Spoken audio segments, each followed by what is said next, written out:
Bonjour et bienvenue sur Tenson Hard. Aujourd'hui, nous allons parler du deuxième épisode de l'anime japonais des Tortues Ninja.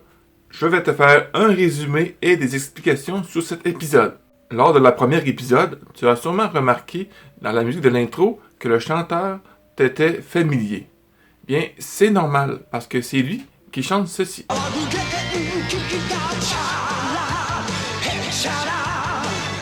Pour les seiyuu, les voix, bien c'est les mêmes que la première épisode.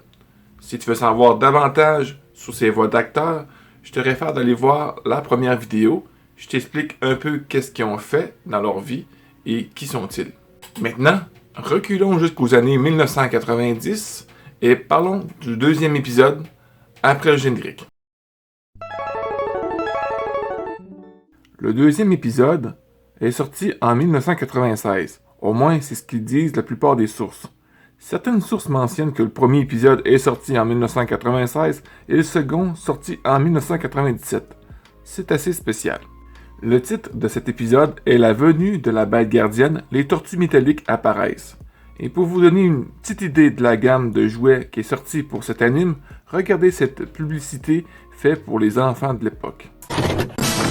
Mutant Turtles 超人伝説メダルビーストとミューテーションイデオメダルタートルズレオナルドがミケランジェロがドナテロがそしてラファエロが最強の鎧メダルアーマーでメダルタートルズに変身シュレッダーもメダルミューテーション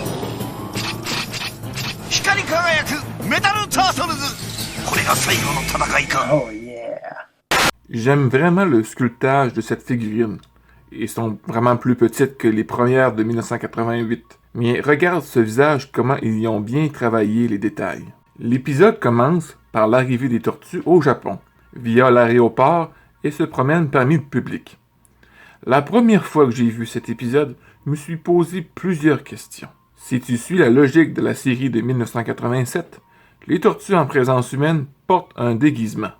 Mais ici, dans cet épisode, les tortues portent pas non seulement de déguisement, mais ils ont aussi des passeports pour voyager. Tu me diras peut-être que c'est juste un dessin animé, et tu as raison. Mais j'aime quand l'histoire et les faits soient logiques. Revenons à l'histoire. Splinter dit qu'ils sont là pour aider son ancien ami Kinzo, du village de Shinobi. Apparemment, il a demandé de l'aide. Pendant ce temps, Krang a découvert qu'il avait des pierres Mutastone cachées au Japon. Si vous avez remarqué, Shredder a un nouveau look ici, dans cet épisode, qui est différent de celle qu'il portait précédemment. Maintenant, Shredder ne veut pas chercher les Mutastones. Il ne veut pas revivre l'expérience qu'il a vécue dans le premier épisode, mais Krang le force à y aller. Dans cet épisode, je trouve que Shredder fait pitié. Il est l'esclave de Krang. On ressent pas la dignité d'un chef de clan. Shredder cède au chantage de Krang et part à la recherche des pierres. Pendant ce temps, les tortues sont dans un train à grande vitesse et se dirigent vers le village. Mais le portail de Shredder s'ouvre sur le chemin des tortues.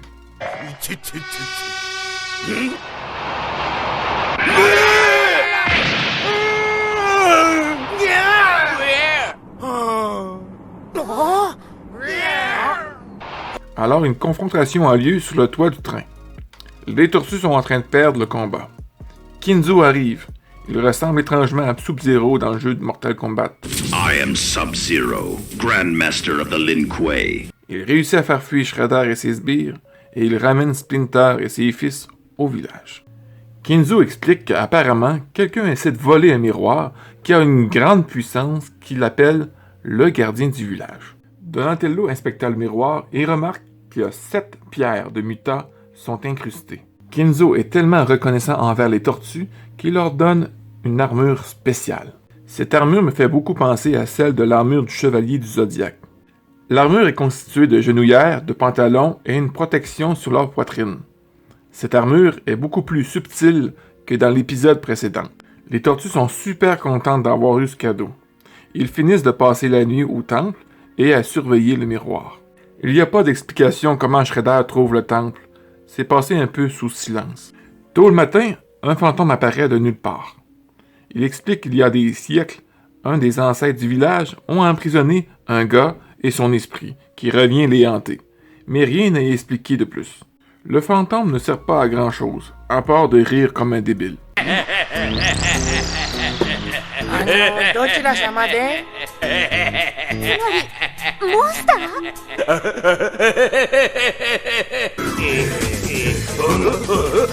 うるせえぞこの野郎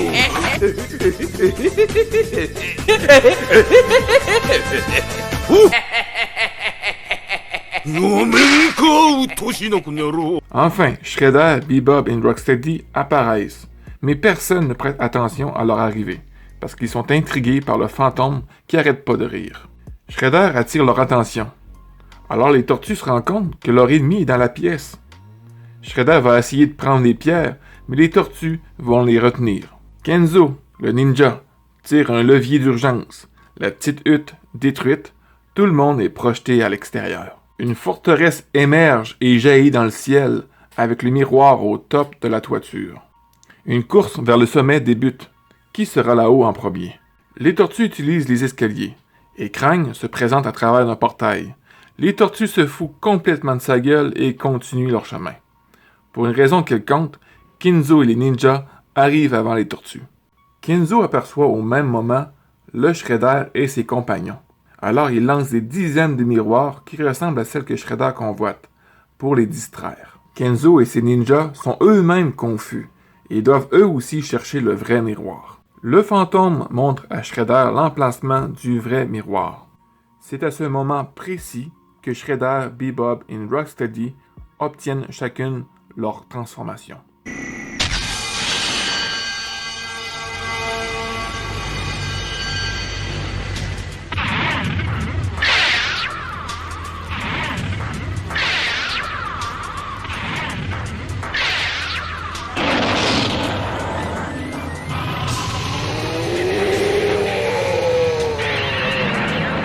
Rocksteady obtient l'armure de type serpent.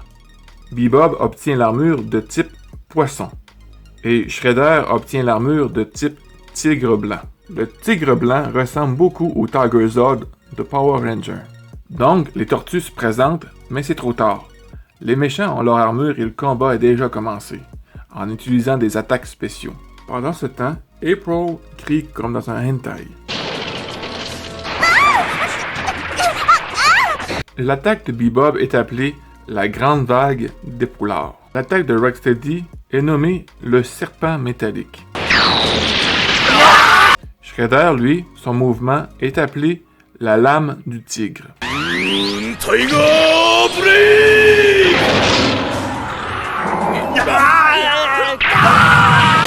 Kinzo réussit à attraper le miroir des mains de Krang et lance aux tortues le miroir avec les 4 pierres restantes. Les tortues activent la transformation.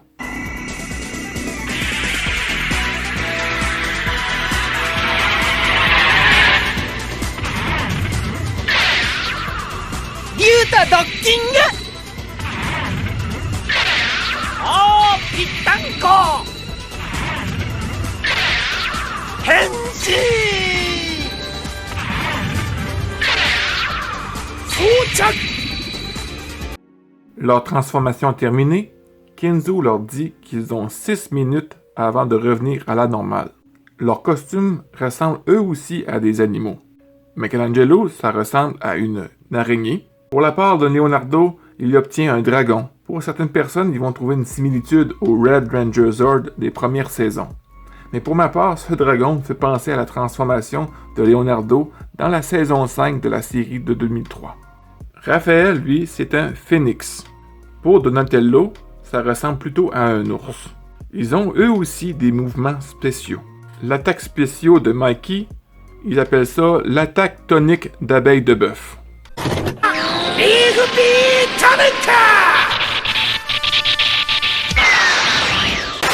Pour Leonardo, il appelle sa technique Tundra Tonic Buster. Pour Raphaël, je trouve que son attaque est vraiment plus cool que les autres. Il appelle le bombardier du phénix.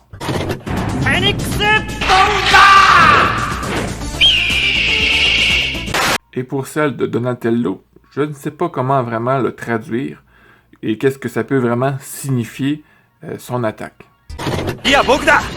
ライオマグネーLes tortues et les méchants sont sur pied d'égalité. Ils commencent à se battre pendant un petit moment. Mais Shredder se rend compte qu'ils sont en train de perdre. Alors il essaie d'emporter le miroir dans la dimension X pendant que Krang ouvre le portail.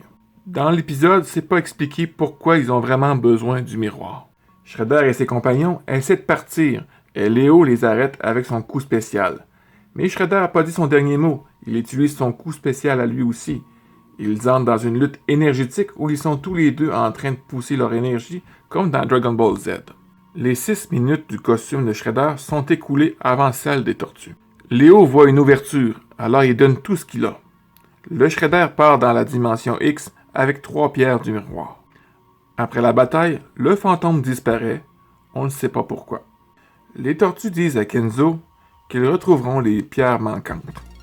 Et c'est la fin de l'épisode. Personnellement, j'ai quand même bien aimé, même s'il y a quelques manquements. J'ai déjà vu pire que ça. Hey, excuse me, princess. Je trouve que c'est un épisode que tu dois mettre ton cerveau à off et te détendre et rire.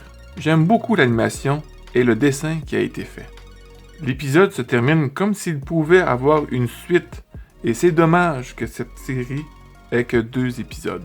Et toi, quelle est ton opinion sur cet épisode? Exprime-toi dans la barre des commentaires. Si tu veux voir l'épisode sous-titré en français, le lien se trouve dans la description. N'oublie pas de mettre un pouce bleu si tu as aimé et de partager la vidéo et de t'abonner si ce n'est pas encore fait. Sur ce, mon ami, je te dis prends soin de toi parce que c'est important et on se voit à la prochaine vidéo. Bye bye.